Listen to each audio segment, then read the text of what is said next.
예, 안녕하세요. 오늘은 십계명 1계명을 들어가기 전에 먼저 십계명을 해석하는 법칙들, 방법들에 대해서 살펴보는 시간을 갖겠습니다. 이것은 소율의 문답에는 없고 대율의 문답 99문에 십계명을 바로 이해하는 그러한 법칙들, 방법들을 제시해 주고 있습니다. 이것이 중요한 것은 이 십계명이 우리에게 이렇게 딱 주어졌을 때 이제 신앙생활과 또 일상생활, 가정생활, 직장생활, 국민으로서의 삶, 그 다음에 정치 영역, 경제 영역, 사회 문화 영역, 뭐 이러한 모든 영역에 있어서, 모든 삶에 있어서 법칙으로 주신 것이거든요. 근데 십계명은 10가지밖에 안 되잖아요. 그랬을 때 우리가 우리 마음에 드는 생각은 이것이 과연 신앙생활과 일상생활의 법칙이 될 수 있을까? 이런 생각을 하게 되죠. 너무 적으니까. 그리고 이 적은 것으로 어떻게 다양한 이 삶의 영역에 있어서 적용할 수 있을까? 또 이것을 법칙으로 어떻게 그 다양한 삶을 살아갈 수 있을까 하는 그러한 의구심이 든단 말이죠. 근데 우리가 십계명을 해석하는 그러한 법칙들, 방법들을 우리가 이해하게 되면 이 10가지 계명이 단순히 10가지가 아니라 우리의 신앙생활과 일상생활을 모두 아우를 수 있는 그러한 아주 원리적인 법이 되는 것이고 이 십계명에서부터 무궁무진하게 이제 뽑아낼 수 있는 것이죠.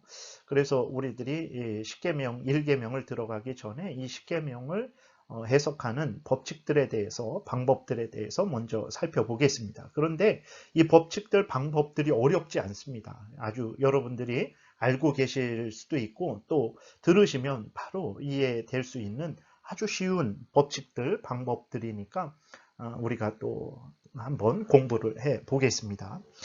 대요리 문답 99문입니다. 문답을 하면 십계명을 바로 이해하기 위해서는 어떠한 법칙들을 준수해야 합니까? 답.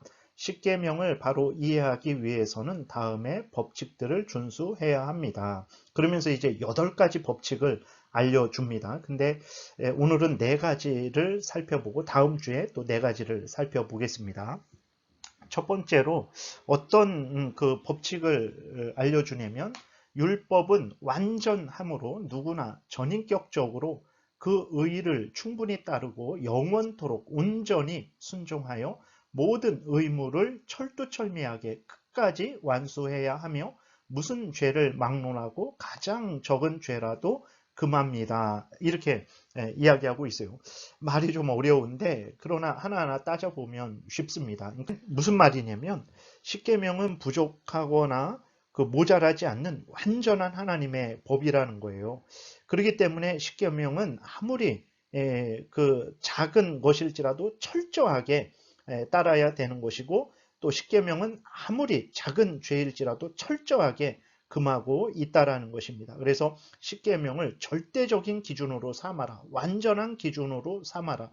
영원한 기준으로 삼아라. 그래서 신앙생활뿐만 아니라 일상생활에서도 교회에서뿐만 아니라 가정이나 직장, 학교, 국가에서도 정치 영역, 사회, 경제, 문화 모든 영역에서 절대 법칙으로 삼고 살아가야 된다라는 그러한 의도로 하나님께서 십계명을 주신 것입니다. 그래서 십계명을 대할 때 십계명은 완전하다. 그렇기 때문에 전인격적으로 따라야 된다. 지극히 작은 거 하나, 이건 안 해도 되겠지. 아닙니다.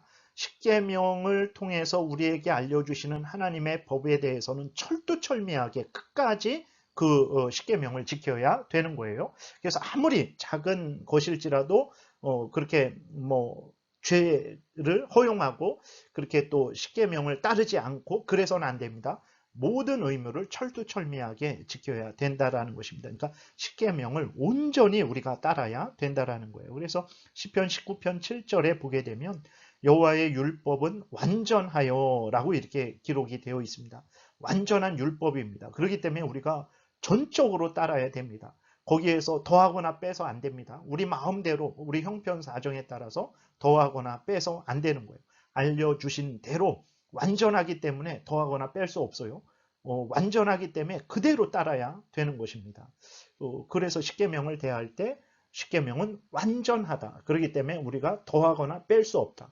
알려주시는 그대로 우리가 전적으로 따라야 된다. 이것을 늘 생각을 해야 되는 것입니다. 그래서 야고보서 2장 10절에서도 누구든지 온 율법을 지키다가 그 하나를 범하면 모두 범한 자가 된다. 이렇게 말씀하고 있는데, 다시 말해서 뭐 첫 번째부터 아홉 번째 계명은 다 지켰어요. 근데 열 번째 계명은 뭐 그건 마음으로 탐하지 않는 거니까 그냥 적당히 넘어가도 되겠지. 그래서는 안 된다라는 거예요. 첫 번째부터 열 번째가 다 완전한 법이에요. 전체적으로 완전하고 하나하나씩 완전합니다. 그렇기 때문에 열 가지 모두 다 완전하게 지켜야 되는 거예요. 그 중에 하나라도 이렇게 지키지 않으면 그것은 이제 죄가 되는 것입니다. 범죄한 것이 되는 거예요.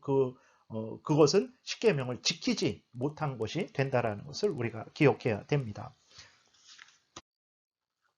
그 다음에 두 번째 법칙은 무엇이냐면, 율법은 신령함으로 말과 행동과 태도뿐만 아니라 이해와 의지와 감정과 기타 영혼의 모든 능력들에까지 미친다.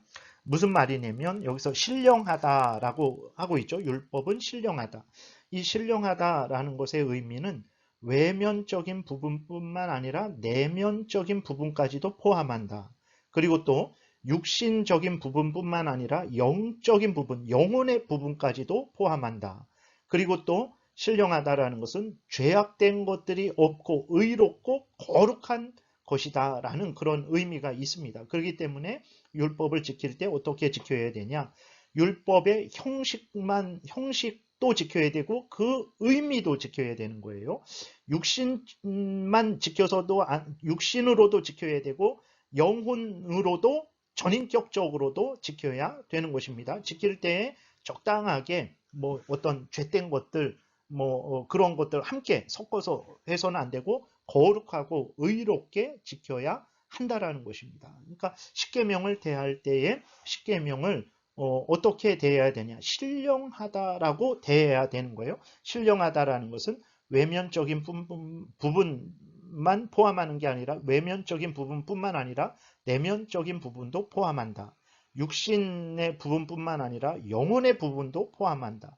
그리고 죄악된 것들이 없고 의롭고 거룩한 것을 의미한다라는 그 의미로 신령하다라는 것을 이해해서 이제 율법을 지킬 때, 십계명을 지킬 때 형식과 의미, 육신과 영혼, 그 다음에 거룩하고 의롭게 지켜야 되는 것입니다. 로마서 7장 14절에 보게 되면 우리가 율법은 신령한 줄 알거니와 라고 이렇게 기록이 되어 있죠. 그러면서 육신에 속했다. 이것이 이렇게 대비가 되고 있습니다. 신령하다라는 것은 육신에 속했다, 죄에 속했다. 이것과 반대가 되는 거죠.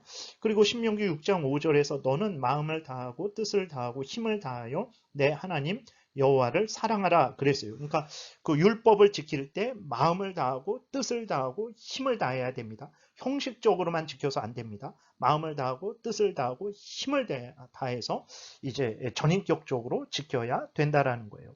바리새인들은 하나님의 법을 겉으로만 지켰죠. 외식했습니다. 그러니까 겉만 꾸몄어요. 겉만 꾸며서는 안 됩니다. 형식적으로 철저하게 지키는 동시에 이제 그 의미도 철저하게 지켜야 되는 거예요. 반대로 형식은 중요하지 않고 마음이 중요하다 해서 형식을 버리고 그 의미만 추구해서도 안 됩니다. 형식과 의미 모두 우리가 동시에 추구해야 되는 거예요. 그것이 신령하다라는 의미입니다. 그래서 예수님이 마태복음 23장 23절부터 이렇게 바리새인들을 향해서 책망을 하십니다. 와 있을진저 외식하는 서기관들과 바리새인들이요 너희가 박하와 회향과 근처의 11조는 들이되 율법에 더 중한 바 정의와 긍휼과 믿음은 버렸도다. 그러나 이것도 행하고 저것도 버리지 말아야 할지니라. 그래서 하나님이 말씀하신 것은 모두 다 지켜야 된다는 거예요. 형식도 중요한 것이고 그 다음에 의미도 중요한 것이다라는 것을 우리가 잊지 말아야 되는 것입니다. 의미만 중시해서는 안 됩니다. 하나님이 형식도 말씀하셨으면 형식도 의미도 다 중시해야 되는 거예요. 하나님이 말씀하신 그 율법은 다 중시해야 되는 거예요. 그래서 이제 우리가 지킬 때 형식도 의미도 그 다음에 육신으로만 지키는 게 아니라 마음과 뜻과 정성과 영혼으로도 그렇게 지켜야 되는 것이고, 그 다음에 거룩하게 의롭게 지켜야 되는 것입니다. 그 다음에 세 번째를 살펴보겠습니다. 다양한 관점에서 동일한 것이 여러 계명들 가운데 요구되어지거나 금해지고 있다. 무슨 말이냐면 골로새서 3장 5절에 보게 되면 그러므로 땅에 있는 지체를 죽이라. 곧 음란과 부정과 사욕과 악한 정욕과 탐심이니 탐심은 우상 숭배니라. 무슨 말이냐면 이제 탐하지 말라. 열 번째 계명이죠. 그 하나님께서 우리에게 탐심을 금하셨어요.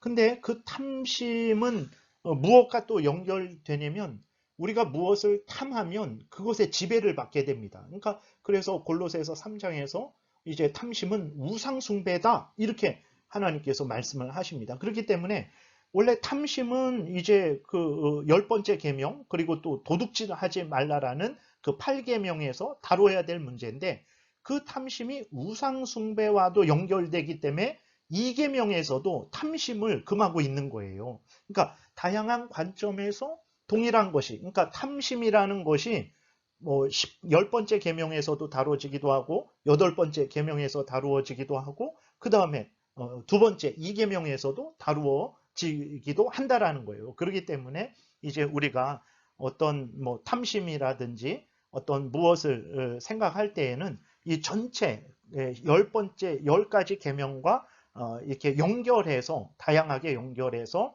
이제 우리가 살펴봐야 된다라는 것입니다. 그러니까 아모스 8장 5절은 은으로 힘없는 자를 사며 신 한 켤레로 가난한 자를 사며 찌꺼기 밀을 팔자 하는도다. 그 전후를 보게 되면 무슨 얘기냐면 이제 너무 탐심이 있는 거예요. 그래서 죄악된 욕망 때문에 안식일을 범하는 것입니다. 그래서 이제 물건을 빨리 사고 팔고 싶어서 안식일을 지키지 않는 거죠. 그러니까 탐심이 이제 그 탐하지 말라는 10번째 계명이라서 10번째 계명에서만 다룰 줄 알았는데 뭐 앞에서 말씀드린 대로 8번째 계명에서도 다루고 2계명에서도 다룰 수 있고 이것은 또 너무 탐심 때문에 그 팔고 사고 하는 것을 통한 그 이득을 얻고자 하는 그 탐심 때문에 안식일도 금하게 되는 거죠. 그렇게 되니까 4계명에서도 탐심을 절제하라라고 우리가 다룰 수도 있다라는 것입니다. 그래서 또 특별히 성경에 보게 되면 이제 고르반이라고 하잖아요. 하나님께 드렸다라고 이제 말을 합니다. 근데 그 하나님께 드리는 것은 1계명에 속하는 거잖아요. 근데 고르반을 통해서 부모를 섬기지 않습니다. 얼마나 돈을 탐하는지 부모님이 병들어서 치료를 해야 되는데 돈이 아까워서 부모님의 치료비로 쓰지 않는 거예요. 근데 부모님에게 합당한 핑계를 대야 되는데 그 핑계를 뭘로 대냐면 고르반 했습니다. 이거 하나님께 드렸습니다. 그래서 어머니의 그 병원비로 쓸 수 없습니다. 이렇게 말을 하는 거예요. 그러니까 이제 이 탐심이 1계명에서도 다루어질 수 있는 거죠. 그러니까 하나님의 이 계명은 서로 연결된 것입니다. 그렇기 때문에 어떤 뭐 이렇게 그 뭐 간음이라든지 살인이라든지 뭐 이렇게 부모 공경이라든지 이 모든 것들을 전체적인 것에서 또 볼 줄 알아야 되는 거죠. 전체적인 것은 또 이렇게 한 부분으로 이렇게 볼 줄도 알고 한 부분은 전체 10가지 계명과 연결해서 이제 봐야 되는 것입니다. 그래서 십계명을 해석할 때 이러한 생각을 가지고 십계명을 해석하고 우리의 법칙으로 삼아야 된다라는 거예요. 그 다음에 네 번째를 살펴보겠습니다.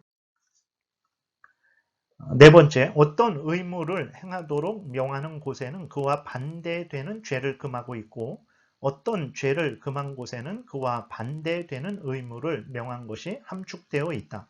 그러므로 어떤 약속이 덧붙여져 있으면 거기에는 그와 반대되는 경고가 포함되어 있으며 어떤 경고가 덧붙여진 곳에는 그와 반대되는 약속이 포함되어 있다. 무슨 말이냐면 이게 말이 어렵지만 쉽습니다. 그러니까 예를 들어서 나 외에 다른 신을 두지 말라 이렇게 말씀하셨잖아요. 그러면 그럼 우상을 이제 집에 불교를 믿지 않고 그 다음에 뭐 이슬람 신을 믿지 않고 그 다음에 여러 가지 뭐 그러한 우상들을 집에 두지 않았으면 1계명을 지킨 것인가? 아닙니다. 왜 그렇습니까? 나 외에 다른 신을 두지 말라 라고 하신 그 1계명에는 반대로 하나님을 사랑하고 경외하되 마음과 뜻과 정성과 목숨을 다해서 하나님을 사랑하라 라는 이 명령도 함께 있는 거예요. 그것을 이야기하고 있는 것입니다. 하지 말라라는 계명에는 하지 말라라는 것만 있는 것이 아니라 하라라는 명령도 동시에 포함되어 있는 것이고, 하라라는 계명에는 하지 말라라는 명령도 동시에 포함되어 있다라는 것입니다. 그래서 이사야 58장 13절부터 보게 되면, 만일 안식일에 내 발을 금하여 내 성일에 오락을 행하지 아니하고 안식일을 일컬어 즐거운 날이라 여호와의 성일을 존귀한 날이라 하여 이를 존귀하게 여기고 내 길로 행하지 아니하며 내 오락을 구하지 아니하며 사사로운 말을 하지 아니하면 이라고 이렇게 기록이 되어 있어요. 그러니까 안식일을 거룩히 지키라 이 말에는 무엇이 들어가 있는 것입니까? 6일 동안에 할 일을 하지 말아라. 성일에, 거룩한 주일에 너희들의 쾌락을 위해서 살지 말아라. 너의 길로 행하지 말아라. 오직 하나님의 말씀을 전하고 듣고 믿음의 교제를 나누고 하나님 앞에 공적으로 사적으로 예배하고 하나님을 섬기는 그러한 복된 주일 성수를 해라. 이러한 내용들이 같이 들어가 있는 거죠. 그러니까 안식일을 거룩히 지키라 라는 말에는 이제 죄악된 잘못된 일을 하지 말라라는 그 명령도 포함되어 있다라는 것입니다. 그 다음에 마태복음 5장 21절에 이렇게 보게 되면 옛사람에게 말한 바 살인하지 말라 누구든지 살인하면 심판을 받게 되리라 하였다는 것을 너희가 들었으나 나는 너희에게 이르노니 형제에게 노하는 자마다 심판을 받게 되고 형제를 대하여 나가라 하는 자는 공회에 잡혀가게 되고 미련한 놈이라 하는 자는 지옥불에 들어가게 되리라. 무슨 얘기냐면 이제 예수 그리스도께서 이웃을 사랑하라, 살인하지 말라 이렇게 말씀을 하셨어요.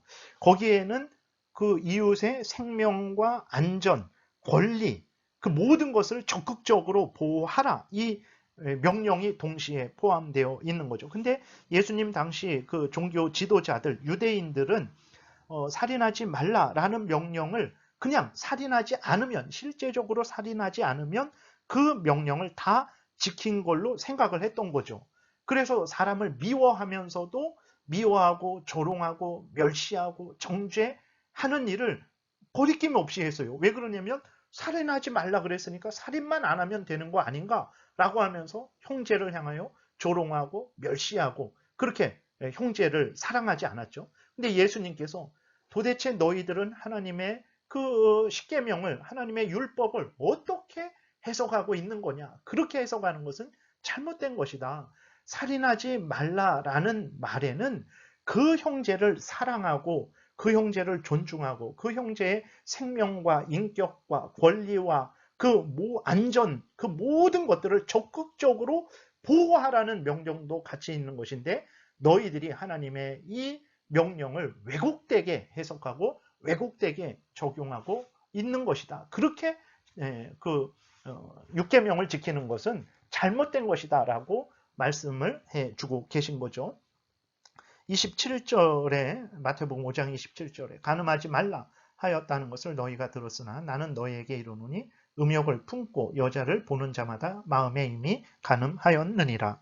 똑같은 그러한 적용입니다. 당시 이제 그 유대의 예수님 당시의 종교 지도자들 그들은 간음하지 말라라는 명령을 그냥 문자적 그대로만 받아들였어요. 그래서 실제로 간음하지 않았으면 실제로 뭐 남편이 다른 여자와 또 아내가 다른 남자와 그 다음에 부부관계를 떠난 그러한 잘못된 그러한 실제적인 그러한 죄를 짓지 않았으면 7계명을 다 지킨 것이다 이렇게 생각을 한 거예요. 그래서 마태복음 19장에 보게 되면 예수님을 찾아온 그 부자 청년이 이제 어떻게 해야 영생을 얻습니까? 예수님이 말씀하시죠. 5번째부터 10번째 계명을 지켜라.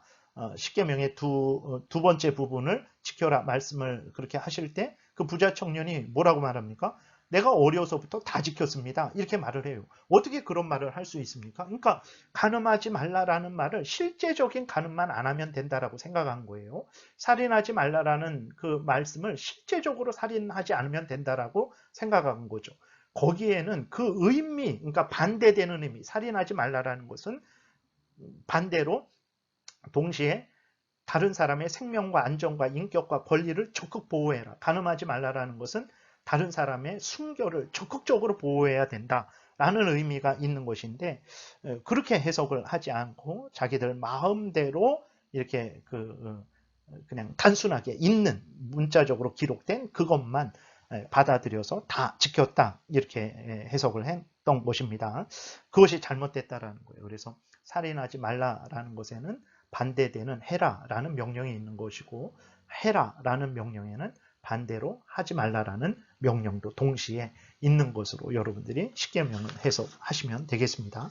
다음 시간에는 이제 또 나머지 네 부분에 대해서 살펴보겠습니다. 기도드리겠습니다. 살아계신 하나님 아버지 감사합니다. 오늘도 은혜를 내려주셔서 감사합니다. 하나님의 귀한 율법, 하나님의 법인 십계명을 우리가 받았습니다. 우리 마음대로 해석하지 말게 도우시고 성경 전체에서 알려주신 대로 바르게 잘 해석해서 우리의 신앙생활에 있어서 또 일상생활 모든 삶에 있어서 우리의 법칙으로 삼고 올바르게 살아가게 도우소서. 하나님의 영광이 드러날 것이고 우리가 모든 부분에 있어서 모든 영역에 있어서 모든 삶에 있어서 참으로 바른 삶을 살게 될 것이고 다른 사람들에게 참된 유익을 끼칠 줄을 믿습니다. 감사드리고 예수 그리스도의 이름으로 기도드렸습니다. 아멘.